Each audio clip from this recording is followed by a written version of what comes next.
주위에 우리 형제자매님들께 인사했으면 좋겠습니다. 이렇게 인사했으면 좋겠어요. 성령이 하시는 음성을 들읍시다 라고 인사했으면 좋겠습니다.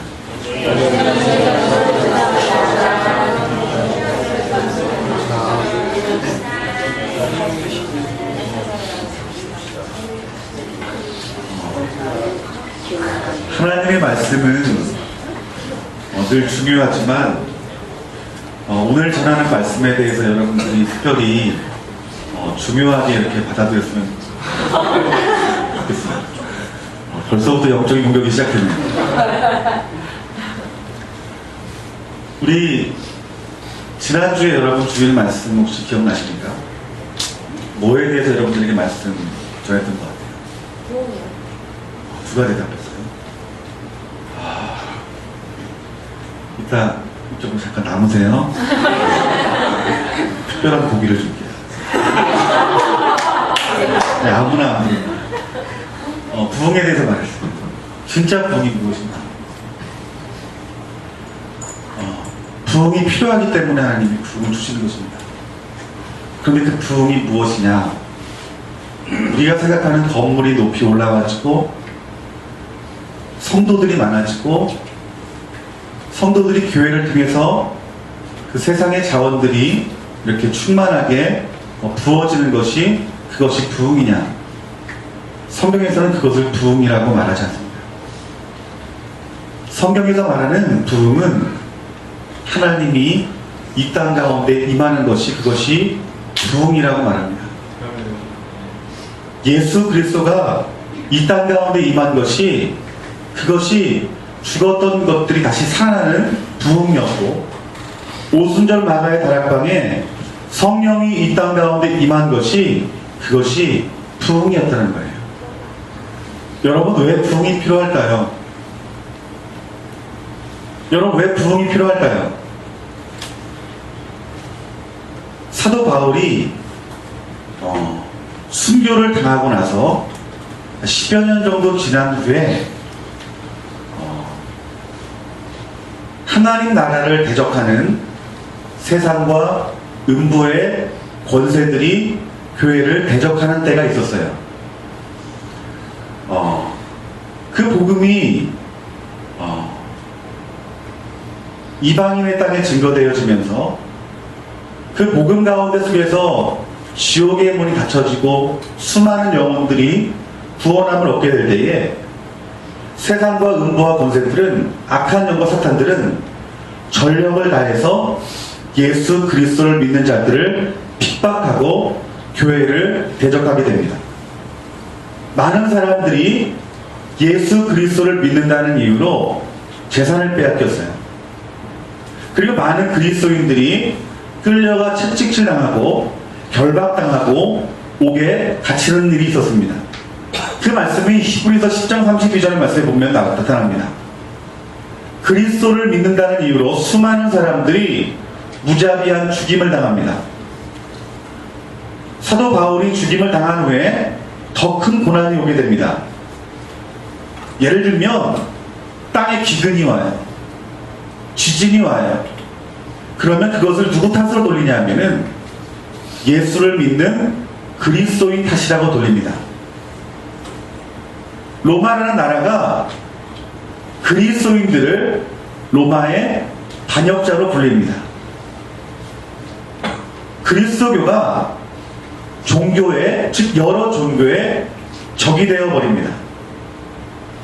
꽤 많은 그리스도인들이 원형극장에 끌려가서 개나 짐승의 가죽을 뒤집어 씌우고 원형 경기장에 들어가게 돼서 사자의 밥을 만들어 버립니다. 때로는 그리스도인들을 묶어놓고 불을 질러서 화형을 해버립니다. 여러분이 그 자리에 있다고 생각해 보세요. 여러분 얼마나 처참한 일입니까? 하나님이 교회를 버린 모습 아닙니까? 하나님이 그리스도인을 버린 모습이 아닙니까? 그런데 중요한 것은 무엇이냐면은 이 그리스도인들이 그 고난을 이겨내고 돌파하여서 하나님 나라를 이루었다는 거예요. 여러분, 하나님은 사랑이십니다. 아멘. 하나님은 사랑이세요. 여러분, 그들에게 필요한 것이 무엇이었을까요? 사도 바울 당시에 그 초대교회가 정말 필요했던 것이 여러분 무엇이었을까요? 부흥이었던 거예요. 그들이 핍박을 당하기 전에 하나님께서 준비해 둔 것이 무엇이냐는 것입니다. 부흥이에요. 그래서 하나님께서 그들이 필요한 것이 무엇인지 정확히 알고 그들 교회 가운데 속에서 교회가 시작되어질 때에 성령의 불로 그 자리 가운데 역사하신 거예요. 하나님이 그 자리에 방문하신 거예요. 하나님이 임한 가운데, 성령이 임한 가운데 속에서 그들이 성령의 충만함을 받게 됩니다. 즉 그들의 심령 가운데 부흥이 임했다는 거예요. 그 부흥의 불길이 그리스도 안에 심령 가운데 타오르게 될 때에 그리스도를 박해하고 교회를 박해하는 그 세상의 정세와 음부와 권세를 가진 악한 영들과 악한 마귀들이 그리스도인들을 이기지 못했던 거예요. 여러분, 우리가 생각하기를 그리스도인이 고난받고 죽는 것이 그것이 지는 것이라고 생각합니다. 여러분, 아닙니다. 죽는 것은 여러분 순간입니다. 예수님이 그 사망의 권세를 이기시고 부활하셨습니다. 네. 그렇기 때문에 우리들은 죽음이 두려운 것이 아닙니다. 그런데 죽음을 이기신 그 예수 그리스도가 그들의 심령 가운데 속에서 한 사람 한 사람 마음 가운데 새겨졌다는 거예요. 무엇을 해요? 부흥으로요. 예수 그리스도가 이 땅 가운데 임하시고 성령이 그들 가운데 부어짐으로 해요. 여러분, 지금 이 시대에 필요한 부흥이 무엇인지 아십니까? 예수 그리스도 이 땅을 다시 임해야 돼요. 네. 하나님의 영이 이 시간 동안 다시 임하는 부흥이 있어야 됩니다. 네. 왜 부흥이 필요할 거예요, 지금 우리에게? 성경을 보면 우리가 살아가는 시대는 평안의 시대라고 말하잖아요. 고난의 시대가 올 것이다라고 말하고 있어요. 심판의 때가 얼마 남지 않았다라고 말하고 있어요. 우리에게 필요한 말씀은 이 땅 가운데 속에서 자녀가 잘 되고 우리의 사업이 잘 되고 이 땅 가운데 속에서 만사형통을 누리는 복음이 필요한 것이 아니라고 성경에서 말하고 있어요. 우리에게 필요한 부흥은, 우리에게 필요한 복음은 복음이 자체이신 예수 그리스도입니다. 예수님이 오셔야 돼요. 이 초대교회 당시에 제일 필요한 걸 하나님이 알고 있었어요. 하나님은 그 교회를 너무나 사랑했거든요. 왜요? 예수님은 피값으로 사신 교회이기 때문에. 가장 좋은 것을 주시고 했어요. 성령을 주십니다. 그들이 성령 가운데 속에서 그들에게 또 다른 부흥은 회개의 부흥이었어요. 아멘. 회개의 부흥이었어요. 사도행전 2장 36절부터 39절 말씀 보면은 그들이 성령의 충만함 받고 주님이 하나님이 임하는 부흥 가운데 속에서 그들이 했던 것은 회개운동이었어요. 사도행전 2장 36절부터 39절 말씀 보면은 그런즉 이스라엘 온 집은 확실히 알지니 너희가 십자가에 못 박은 예수를 하나님이 주와 그리스도가 되게 하셨느냐 하니라. 그들이 이 말을 듣고 마음에 찔려 베드로와 다른 사도에게 물어 이르되 형제들아 우리가 어찌할꼬? 예수를 죽였던 사람들이 그들이 마음의 고백 가운데서 뭐라고 말합니까? 우리가 예수 그리스도를 죽였으니 형제들아 우리가 어찌할꼬라고 그들이 회개를 합니다. 이것이 무슨 역사일까요? 이것이 성령의 역사라는 거예요. 그 누구도 회개는 내 스스로 할 수 없습니다. 내 잘못을 인정하는 그런 지식적인 회개는 할 수 있지만 내 마음 가운데 예수 그리스도가 내 안에 들어와서 내 안에 죄성이 드러나서 마음을 찢고 눈물을 흘려 기도하는 그 회개는 성령이 오시지 아니하시면 할 수 없다라는 것입니다. 베드로가 38절에 뭐라고 말합니까? 베드로가 이르되 너희가 회개하여 각각 예수 그리스도의 이름으로 세례를 받고 죄사함을 받으라. 그리하면 성령을 선물로 받을 것이다. 아멘. 그들에게 성령이 임해요. 그들이 그 성령 임함 가운데 속에 그들의 죄를 알고 회개합니다. 그 회개하는 가운데 속에서 그 복음이 능력이 되어서 3,000명, 5,000명이 예수님을 영접해요. 성경에서는 그들이 구원받았다고 말합니다. 여러분, 무슨 부흥이요? 회개의 부흥이요. 진짜 부흥의 시작은 이처럼 하나님이 이 땅 가운데 임하는 것입니다. 하나님이 이 땅 가운데 임하셔서 회개가 우리 마음 가운데 속에서, 우리의 몸 가운데 속에서 완전히 내 자아가 죽어지고 죄가 드러나서 내가 깊은 회개의 자리, 회심의 자리로 들어가는 것이, 여러분, 그것이 진짜 부흥이라는 거예요. 여러분, 이 부흥은 단지 신약의 시대만 이러한 부흥이 있었던 것이 아닙니다.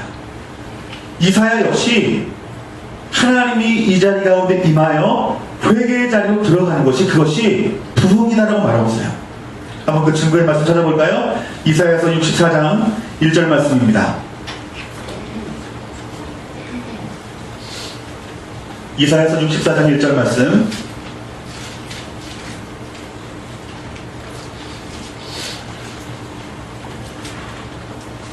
다 같이 읽겠습니다. 원컨대 주는 하늘을 가리시고 강림하시고 주 앞에서 산들이 진동하기를 불이 석을 사르며 불이 물을 끓음 같게 하사 주의 원수들이 주의 이름을 알게 하시며 이방 나라들로 주 앞에 떨게 하옵소서. 지금 그들의 상황이 어떠한 상황인데 이사야가 뭐라고 말합니까? 하나님 하늘을 가르고 강림하여 주세요. 아멘. 뭐라고 말하는 겁니까? 하나님 이 땅 가운데 임해달라고 기도한 거예요, 여러분들.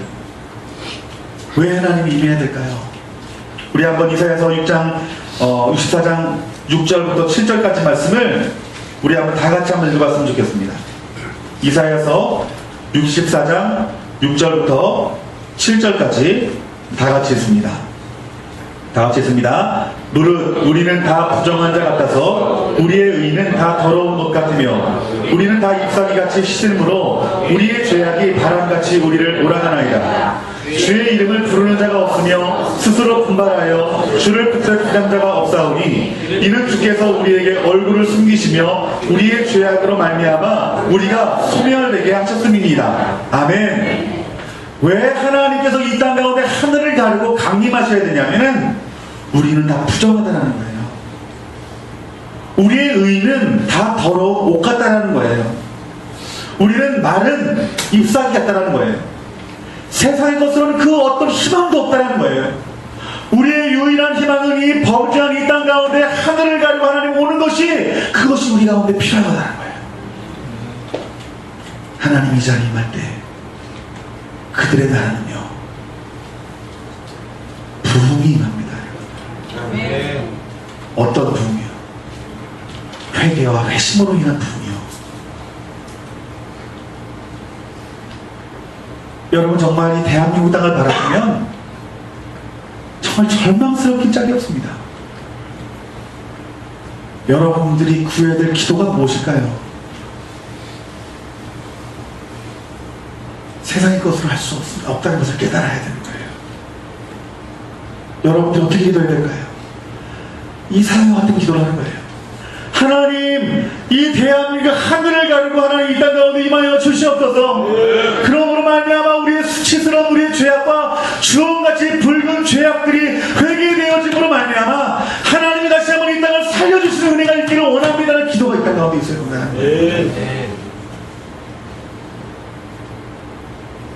사도 바울이 이렇게 고백한 것은 인간의 노력으로 될 수 없다는 것을 이사야가 알았던 거예요. 하나님의 개입이 필요합니다. 하나님이 이 땅 가운데 임하시는 것이 우리의 유일한 희망입니다라고 기도했던 거예요. 제발 하늘을 열고 강림하셔서 죄악으로 죽을 수밖에 없는 이 땅 가운데 다시 한번 소망을 주시고 다시 한번 부흥을 주시옵소서라는 그 이사야 외침이 이 시대를 살아가는 저 여러분들 마음 가운데 있어야 된다는 거예요.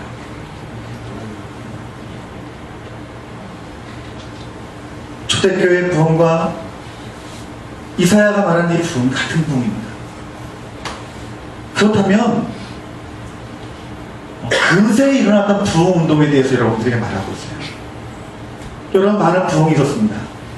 찰스 피니의 부흥이 있었고, 존 웨슬리의 부흥이 있었고, 또 웨일즈 대부흥운동을 일으킨 이반 노보츠의 부흥이 있었고, 그리고 평양 대부흥과 원산 대부흥과 또한 미국에서는 아주사 대부흥이 있었어요.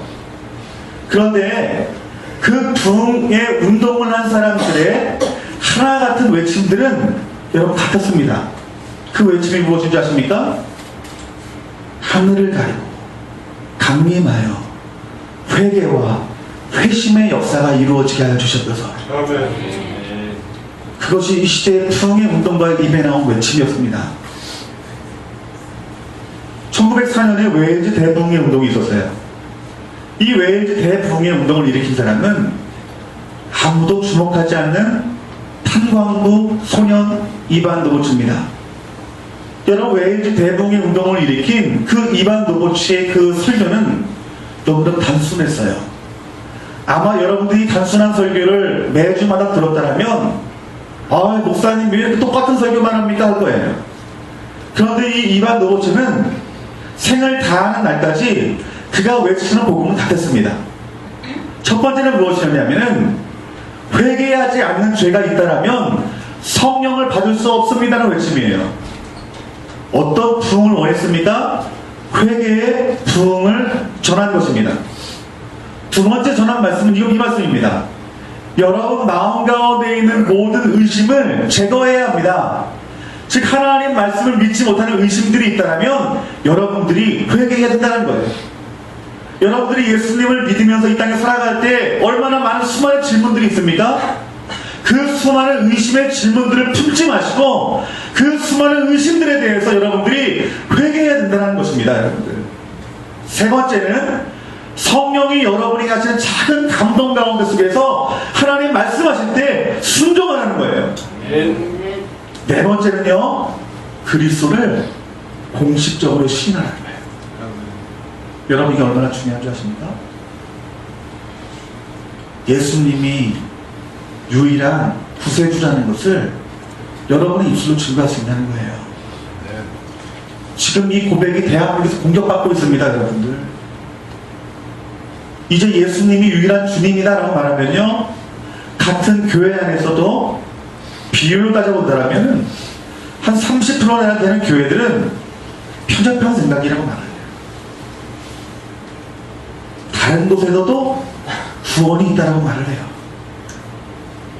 심지어는 어떤 차별금지법이 통과되어지면 예수님만이 유일한 구세주입니다라는 그 외침들을 여러분들이 거리에서 피켓을 들고 여러분 선포하면 여러분들이 벌금을 물을 수도 있고 심지어는 감옥에 가는 일도 있을 거예요. 여러분, 세상에서 그리스도를 증거하는 것은 여러분 그것은 아무나 할 수 있는 것입니다. 그런데 이반 노보츠는 어떻게 설교한 거예요? 그렇게 선포하라는 거예요. 이반 노보츠가 이 네 가지 말씀을 전합니다. 그러면 그 예배는요, 몇 시간 동안 예배를 드렸냐면요, 5시간 동안 예배를 드렸어요. 그들이 기도할 때는 오직 성령 충만을 받기를 위해서 기도하라는 기도 제목 가운데서 그들이 기도했어요. 그러니까 그들의 기도의 제목은 다른 것이 아니었습니다. 주님, 이 자리에 성령으로 임하여 주시옵소서. 그 마음 붙들고 그냥 끝없이 기도한 거예요. 2-3시간 그렇게 기도했을 거예요. 그런데 그 성령을 구하게 될 때에 회개가 여기저기서 일어난 거예요.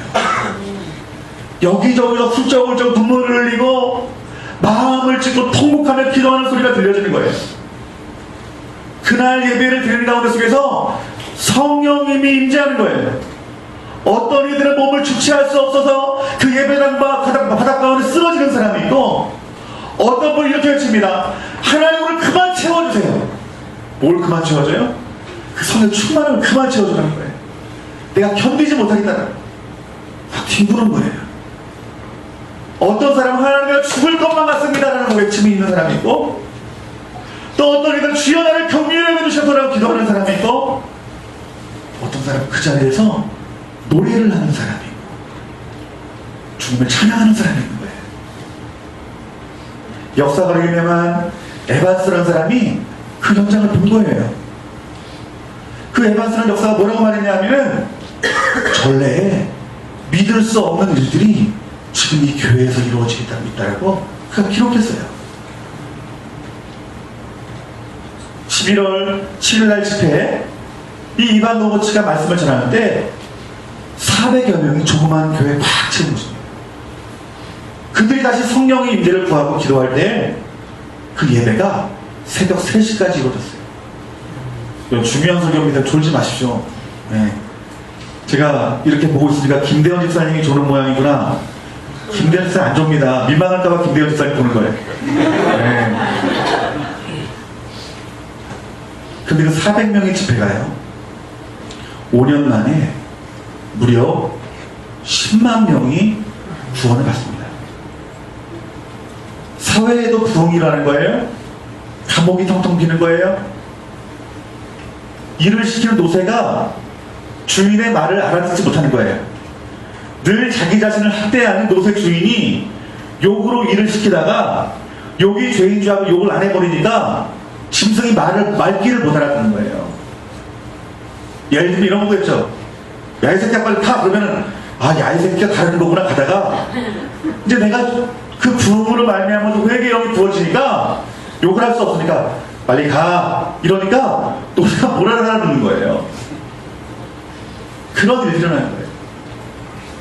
술집이 문을 닫고요.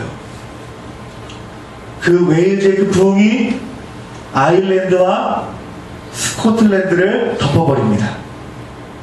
미국을 덮고 캐나다를 덮고 미얀마를 덮고 드디어 하나님의 약속의 땅 한국에, 대한민국에 복음이 들어온 거예요. 그 부흥의 운동의 시작이 어딥니까? 평양 대부흥 운동이에요. 그런데 그 부흥의 불길은 동일해요, 여러분들. 이사야가 외쳤던 부흥과 동일하고, 초대교회의 부흥과 동일하고, 웨일즈 대부흥과 동일하고, 찰스 피니가 말한 부흥이 동일하고, 오늘 이 땅 가운데 임한 원산 대부흥과 동일한 부흥이 임한 거예요. 아멘. 여러분, 원산 대부흥이 어떻게 일어난 줄 아십니까? 이 원산 대부흥은 로버트 하디 박사로 말미암아, 그 목사님으로 말미암아서 부흥의 불길이 원산에 떨어집니다. 여러분, 그때가 이 캐나다 출신의 목사님이 하디 목사님인데, 그분은 토론토에서 의과대학을 졸업한 사람이에요. 의사입니다. 그래서 그분이 선교사의 사명을 가지고 원산에서 복음을 전합니다. 그런데 복음의 열매가 맺혀지지 않는 거예요. 내가 의사로 수많은 사람들의 필요를 채워주는 그 의술로 전도를 하는데도 그 사람들이 복음이 받아들여지지 않는 거예요. 그런데 1903년도에 놀라운 일이 생깁니다. 어떤 놀라운 일이 생기냐면은 8월 24일 날 이 하디 목사님이 강사로 쓰면서 그 수많은 성도들 앞에 회개를 해요. 어떻게 회개했는지 아십니까? 여러분, 내가 그동안 의사랍시고 내 자신이 스스로 교만하여져서 여러분들을 섬기지 못한 것들을 회개합니다. 누가 주신 마음일까요? 성령이 주신 마음이에요. 그의 심장에 이미 성령님이 임한 거예요. 뭐라고 말하는지 아십니까? 그 다음 설교가, 내가 백인이라는 우월한 마음을 가진 것에 대해서 내가 회개합니다. 내가 성령 충만함으로 내가 사역하지 않고 육신적으로 사역했던 죄에 대해서 내가 회개합니다. 그 자리가요, 울음바다가 된 거예요. 그 자리에 성령의 불이 임하면서요. 수많은 사람들이 그 자리에서 회개를 하는 회개의 부흥이 임한 거예요. 이 하디가 회개를 한 후에 어떤 젊은 한국 사람이었습니다. 그 사람은 양반이었어요. 이 양반인 이 진천수라는 사람이 하디의 이름 이어서 회개를 합니다. 어떤 회개를 했냐면, 나는 병든 아내를 미워했습니다. 나는 술을 마시고 방탕한 생활을 하는 것들에 대해서 내가 회개합니다. 아내가 병들어 죽어갈 때 친구들과 어울리지 못하게 하여서 그 장사를 치르게 한 그 부인을 저주한 것에 대해서 내가 회개합니다. 그 진실한 고백이 그 모임을 틔우는 거예요. 회개의 부흥이 임한 거예요. 그 부흥의 불길이, 그 회개의 부흥이 1904년 1월 달에 원산에서 열린 교파별 연합기도회에서 그 자리에 부흥의 불길을 한 거예요. 회개의 불길을 한 거예요. 1906년도 8월 달에 평양 선교사 사경회에서 놀라운 회개의 불길이 나타난 거예요. 그 부흥의 불길이 어디로 간지 아십니까? 그 불길이 평양 대부흥운동을 일으킨 거예요, 여러분들. 평양에서 집회가 일어납니다. 1907년도 1월 14일 평양 장대현 교회에서 집회를 하는 거예요. 여러분, 며칠째 사경회가 시작됐냐 하면은 독합니다, 여러분들. 13일째예요. 며칠째요? 13일째. 그러니까 우리가 1시간 예배 일주일에 쫙 살다가 1시간 오면서 나를 한번 하나님 변화시켜주세요 이러고 오잖아요. 변화받지 못하면 하나님 나를 사랑하시지 않나 보다. 하나님 살아계시면 내 문제 한번 해결해 봐주세요. 해결해주지 않으면 뭐라고 그래요? 하나님 내 기도 들어주지 않는다. 나도 예수님 만나고 싶다고. 그런데 이 당시에 집회는요, 며칠이요? 13일째. 근데 그 13일에 또 놀라운 부흥이 시작됩니다. 어떻게 그 부흥의 운동이 시작됐냐면은 황해도 평양도의 각지에 모여서 모인 그 1500명 성도 앞에서 길선주 목사님이 이렇게 고백합니다. 나는 아간과 같은 자입니다. 이런 얘기를 해요. 내가 1년 전에 죽은 친구의 유언을 받아들여서 그 돈을 그 아내에게 나눠줘야 되는데 그 친구의 아내가 셈을 잘 못하는 거예요. 돈이 얼마인지 계산을 못하는 거예요.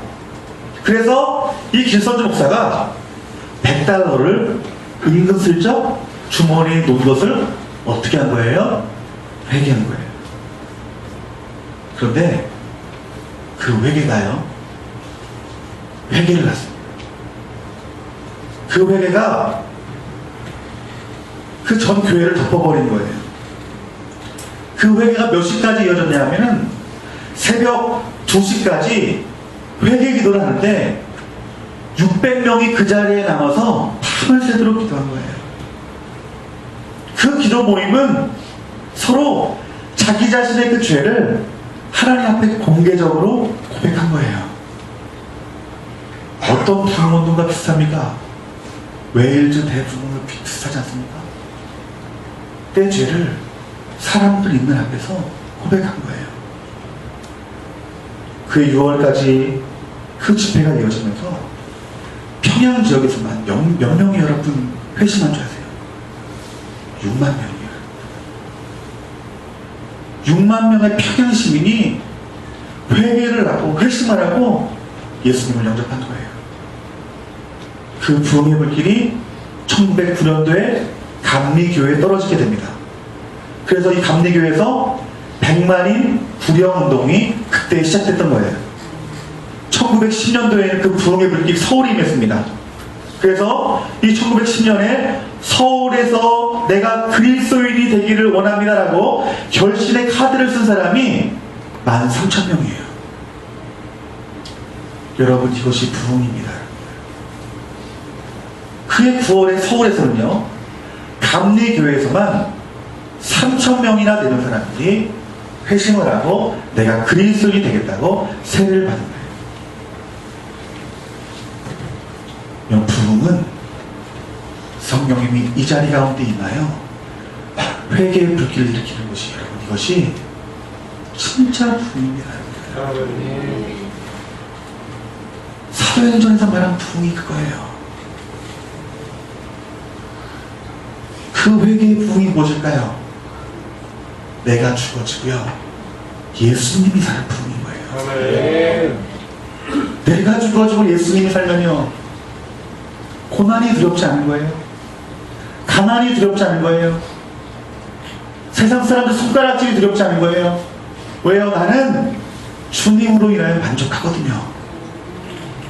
내가 주님으로 인하여 충만하거든요. 이 충만함은 교회의 출석과는 상관이 없는 것입니다, 여러분들. 내가 헌금을 얼마나 많이 하는 것과 상관이 없는 거예요. 그 하나님 보시는 것은 내 안에 예수가 사는 것을 말하는 거예요. 내 안에 예수가 살면요, 교회를 사랑할 수밖에 없고요, 예배를 사랑할 수밖에 없고요, 기도를 사랑할 수밖에 없고요, 전도를 사랑할 수밖에 없습니다, 여러분들. 그러한 자가 세상이 그들을 이길까요? 공중권세 잡은 자가 그 부흥을 맛본 그들을 이길 수 있을까요? 절대로 이기지 못합니다, 여러분들. 그들의 몸은 해할 수 있어도, 그들의 육신의 생명은 빼앗을 수 있어도, 우리의 부흥으로 이 땅 가운데 임하신 예수 그리스도로 말미암는 그 중심 가운데 있는 구원은 결코 흔들 수 없는 것입니다, 여러분. 여러분, 지금 2014년도를 살아가는 저와 여러분들이, 여러분, 이 땅을 어떻게 살아가야 될까요, 여러분들? 여러분들 하나님 앞에 어떤 기도를 해야 될까요? 이 시대의 수많은 교회가 무엇을 하나님 앞에 구해야 될까요? 부흥을 구해야 됩니다, 여러분. 어떤 부흥이요? 성령이 이 자리 가운데 강력하게 임하는 부흥이요. 그 성령이 임하는 가운데 속에서 내 죄를 하나님 앞에 회개하는 그 회개의 부흥이 이 자리 가운데 부어져야 된다는 거예요. 그래야 우리가 세상을 이길 수 있고, 그래야 우리가 사망을 이길 수 있고, 그래야 이 마지막 환난 가운데 있는 이 시간을 통과할 수 있다는 것입니다, 여러분. 내가 깨어있는 교회에 다닌다 할지라도, 내가 깨어있는 말씀을 듣는다 할지라도, 하나님이 임하는 부흥, 하나님 말씀이 귀에 들리는 부흥, 회개의 부흥이 없다면 그 사람은 세상을 이길 수 없어요, 여러분들. 여러분, 부흥의 의미를 여러분 반드시 여러분 깨달아야 됩니다. 부흥의 의미는 하나님이 이 땅 가운데 임하여, 하나님이 내 마음 가운데 임하여 생명을 얻는 것이, 그것이 부흥이에요, 여러분들. 탕자의 비유를 여러분들이 마지막으로 얘기해 주고 싶어요. 여러분, 탕자가 아버지 곁을 떠납니다. 여러분, 이것이 뭐예요? 이것이 죽음이에요, 여러분들. 결핍이고 사망이에요. 그런데 그 탕자가 사는 길은 무엇이었습니까, 여러분? 아버지에게 가는 거예요. 아버지에게로 가는 거예요. 아버지에게 가서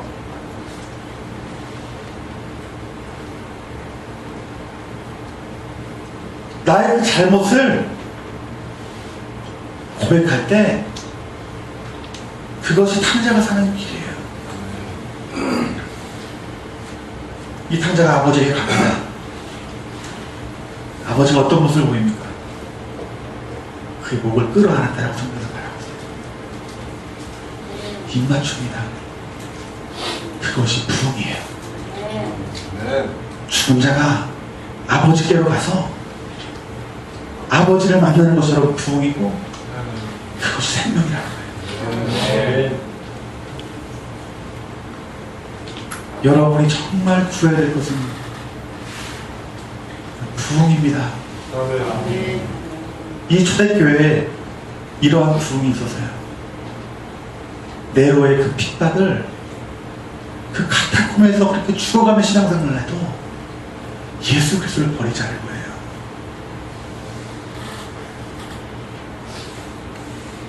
오늘 오전에 얘기했죠. 나는 예수님을 부인하지 않습니다. 내가 왜 예수님을 부인해요? 그런데 성령을 경험하지 못한 사람, 깊은 회개의 자리에 들어가지 못한 사람은 그 환난을 이길 수 없어요. 다음 주에 전할 말씀이지만 그 성령의 그 부흥은 그들을 하나로 모으게 만들었어요. 그 교회에서 어떻게 합니까? 서로 떡을 떼며 나누며 교제하기 힘썼어요. 세상을 혼자 이길 수 없는 것을 하나님이 아시고 그 성도들을 어떻게 합니까? 하나로 모으신 거예요. 그리고 그들이 나에게 온 그 성령과 회개와 하나 된 그 하나님 나라를 누리는 그 삶을 증거하기 시작했던 거예요. 복음을 전하기 시작한 거예요. 이 네 가지의 삶이 이루어질 때 그들은 환난을 통과했다는 거예요. 주님이 오시기 전에 마지막 부흥이 있을 것입니다. 아멘. 정말 부흥이 있어요. 왜 마지막 부흥을 주시는 줄 아십니까? 마지막 시대를 통과하기 위해서는 부흥을 주신 거예요. 여러분, 이 시대에 부흥을 경험하지 않으면 승리할 수 없습니다. 여러분, 내가 오늘 설교가 왜 중요하다고 말했는지 이해되실 겁니다. 여러분들, 저 이 말씀을 한 2주 전부터 계속 하나님 마음 가운데 거룩한 부담감을 주시는 거예요. 그 사실은 사도행전 말씀과 그들이 당했던 그 고난들을 떠오르게 하면서 하나님이 지금 이 시대에 이러한 부흥을 주시는 이유가 이 초대교회가 그 죽음을 이기고 사망의 권세를 이기고 악한 정사를 이긴 그런 어떤 그 능력이 부흥 가운데 시작된 하나님의 은혜가 있었기 때문에 통과되었구나라는 사실들을 보여준 거예요. 벌써 부흥이 있는 거예요. 어찌하려고 하면서 막 땅을 치러 통곡하시는 거예요. 사랑하는 성도 여러분, 오늘 우리 좋은 남 교회가요, 이 부흥을 구하는 교회가 됐으면 좋겠습니다. 아멘. 제가 여러분들한테 오늘 제가 싫은 소리 절대로 안 하잖아요. 그죠? 여러분, 제가 이게 죄입니다. 제 죄예요. 싫은 소리 절대로 못해요. 양반이라서. 여러분 부탁하는데 멀더라도요, 금요일철에 화요일부터는 반드시 나오세요. 지금 마지막 부흥이 필요할 때입니다. 부흥은요, 성경을 보면 갑작스럽게 오는 거예요, 여러분들. 그런데 우리의 헌신이 필요하더라고요. 13일 동안 부흥 운동을 하다가 주 성령을 구하다가 성령 받았잖아요. 우리가 하루하루의 삶 가운데 속에서 얼마나 부흥을 기대하며 고대하면서 여러분들이 주님을 기다리며 사모합니까? 제가 여러분들의 삶을 속속들이 들여다보지 못해요. 집이 멋진 분들 생각하면 저는요, 그 마음이 아파요. 왜 아프냐면 이분들이 주일에 한 번 와가지고 이분들이 가정에서 골방에서 정말 기도하고 있을까? 제가 영의 사람이 아니기 때문에 저는 육으로 보는 것만 판단하는 거예요.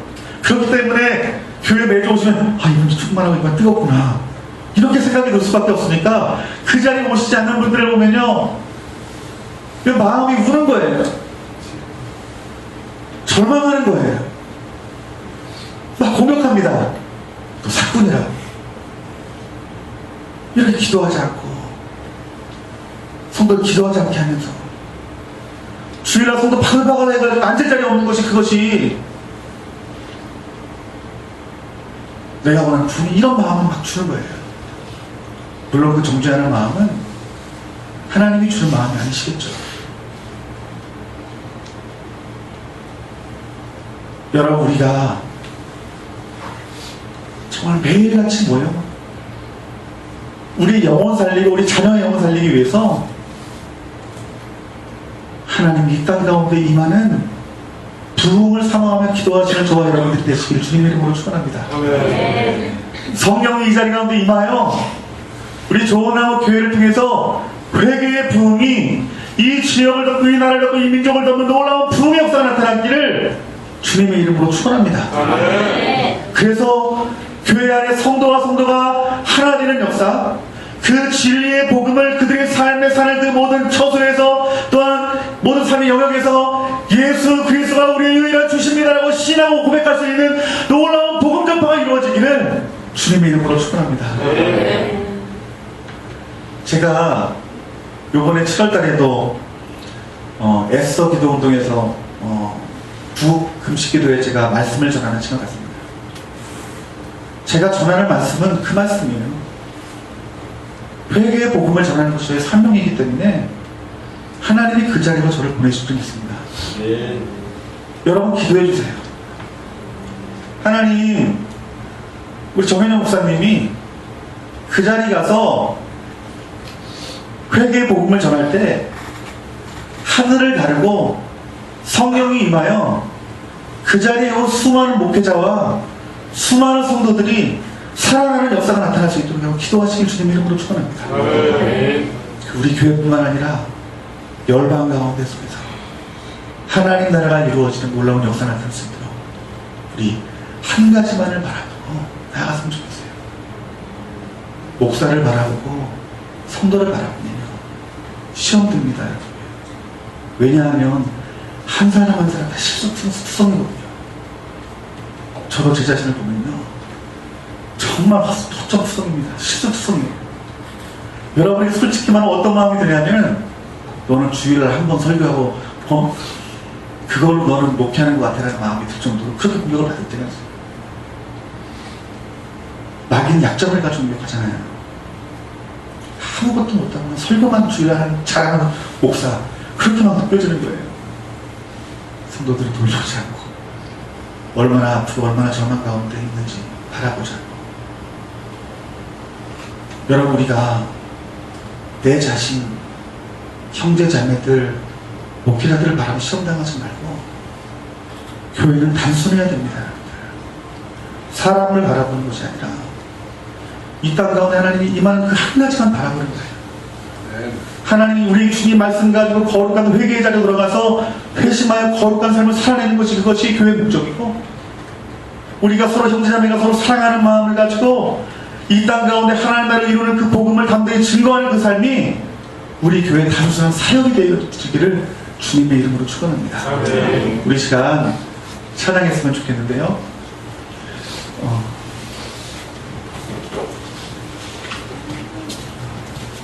우리 오늘